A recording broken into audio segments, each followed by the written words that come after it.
together people that work in many different countries in civil society to hold accountable the vastly powerful institutions that make up our capital markets. The big capitalists today, the new capitalists, are you and me and everyone in this city and everyone in this continent.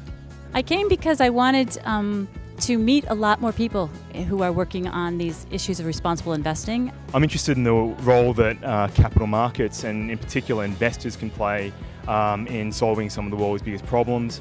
Well, I think that it's very good to see this great turnout of people that are coming from everywhere in Europe and that have different focuses on policy issues directly. We have investors as well, so I think that, we have the chance to bring many different stakeholders in one room. Well, it's amazing to have this conference in Berlin, in the heart of Europe.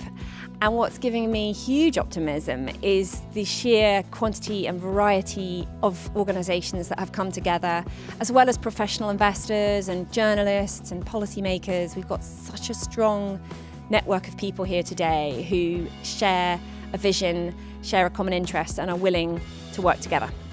We can make capital accountable, we can make it responsible, but as in politics, we need to give people and civil society a voice into the capital markets.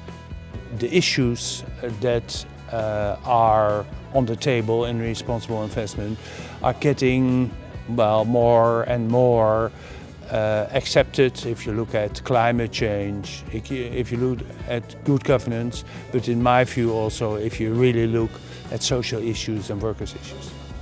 More cooperation between the different organizations, also on European level, because now everyone is going for its own goal, and I think if we really work together we can achieve so much more than we're doing now.